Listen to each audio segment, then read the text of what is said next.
Bwana, hii ni TBT Online tena bwana, mimi host wako Mr. B Official. Baada ya kupotea takriban mwezi mzima bwana, tulikuwa tumepause channel yetu ya TBT Online kwa niaba ya tuupishe mwezi mtukufu wa Ramadhani. Nzeni tutaendelea na maswali kitaa. Je, wewe unajua bwana? Na kama unajua unatokea kwenye comment, nzeni tutapata majibu ya kutosha kabisa kuhusu wana pande hizi hapa za beach bwana.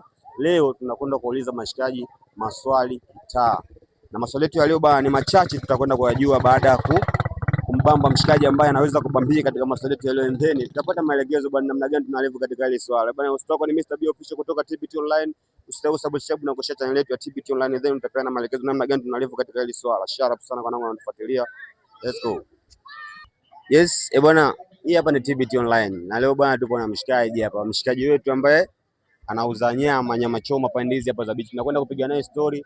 Atatuambia namna gani anaendesha nchi zake hapa beach Nzeni. Atatuelekeza ni namna gani anaweza kujibu swali letu la leo kutoka TBT Online maswali kitaa. Bwana, inakuwaje mshikaji wangu? Bwana safi, kwema. Kwema kama kawa. Bwana fresh. Mishe zinaenda kabisa. Bwana salama kabisa. Au sio? Bwana fresh. Bwana, kwa majina unaitwa nani mshikaji wangu? Mimi naitwa Yasini. Yasini. Naam. Yasini bwana, wewe ni mfanyabiashara pande hizi hapa za beach. Nadhani unaelewa changamoto zilizopo beach na mishe zinavyokwenda hapa beach, and then unaweza kuyasolve hayo maswala. So unaweza kutuambia mishe zako zinaendaje hapa, biashara yako inaendaje, namna gani unaendesha biashara zako hapa beach?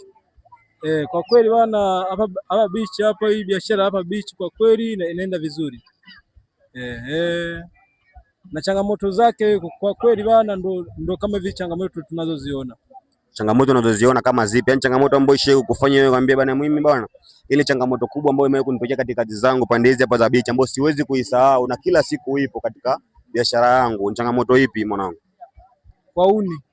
Waoni kwa kweli, unaweza kabisa kupika kona kule, waone wanakuita wanakuambia sijui mishikaki unauza shilingi ngapi, unawaambia bei na hii unawaambia bei moja shilingi 500, anakuambia yeye anajipangia bei yake, ana 2000 anataka mishikaki 5. Kwa hiyo ndio changamoto kubwa inayokukuta pande hizi hapa za beach. Yes. Okay, sasa mwanangu bwana, TBT Online bwana, leo tumekuja pande hizi hapa sasa katika eneo lako la kazi, si ndio? Cha kwanza, unajisikiaje kutuona sisi TBT Online tu pande hizi hapa na kupiga story na wewe kuhusu maswali kitaa? Kwa kweli hapa nashukuru sana, nimependa sana. Natamani hata sema sana kesho kiwezekana, Mungu akiwajalia mpate kurudi. Aje? Sasa mwanangu, mimi nataka nikuulize swali moja katika TBT Online siku ya leo. Swali letu ni kwamba unaelewa nini kuhusu neno love bite? Love bite. Yaani unaposikia mtu amekwambia fulani kafanya hivi ni love bite, wewe unaelewa nini kuhusu neno love bite? Love bite. Niseme uongo kwa kweli. Sijui kwa kweli. Nasema ndo kwa mara kwa niwaga nasikiaga love bite. Sasa kwa kweli mimi msema ukweli mwenyewe sijui love bite ni nini. Love bite sijui ni nini. Waga nasikiaga watu wanasema love bite. Sasa kuna movie nyingine sasa ilikuwa inaitwa love bite, na shangaa hilo love hiyo love inamaanisha kuwa mapenzi au mapenzi yani mapenzi.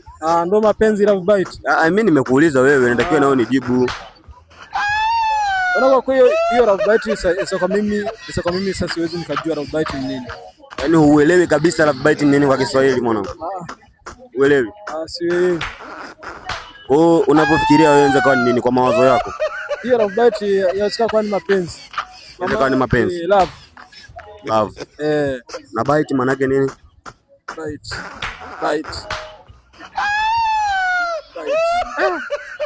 Kwa Kiingereza hapo. Naweka bite hapo Kiingereza hapo. Bite. Mungu sasa niseme nimesahau tu hiyo bite. Nimesahau. Ila love yenyewe unaijua? Hiyo love si mapenzi. Love ni mapenzi. Ninavyojua mimi sasa. Unavyojua wewe. Bwana, tulikuwa na mwana hapa. Mshikaji fulani ambaye anachoma zake nyama choma pande hizi hapa za beach. Bwana, katujibu swali letu la leo, anatuambia kwamba anavyoelewa yeye kuhusu love bite. Anasema kwamba love bite bwana ni mapenzi, si ndio brother? Okay. Ni mapenzi eti. Okay, ni mapenzi. Unamwambia nini mtazamaji kuhusu swali letu la leo, na unamwambia nini kuhusu ujio wetu kwako? Kwa kweli ujio wenu kwetu hapa tumefurahi sana. Tumefurahi. Tuma salamu kwa watu watatu ambao ni muhimu sana kwa upande wako. Nini? Tuma salamu kwa watu watatu. ambao ni muhimu sana kwa upande wako, aidha ni watu wako karibu? Salamu ziwafikie wapendwa, ndugu jamaa, marafiki wote. Tuma salamu kwa watu watatu, iwe mother, iwe father, iwe brother, iwe nani. Salamu kwa watu watatu. Salamu zangu ziwafikie, heri Jumapili njema. Jumapili njema. Okay. Pandizi hapa za bichi. Okay, tuko bichi hapa. Okay, maana yake nini? Okay. Sawa, nimekubali. Yaani umekubali? Okay, nimekubali. Au sio? Basi sharp sana mwanangu. Bwana, thank you kwa wanangu kufuatilia. Hii ni TBT Online bwana, tumemaliza interview kibishi kama hivi na mshikaji wetu hapa. Tukutane wakati mwingine. Thank you.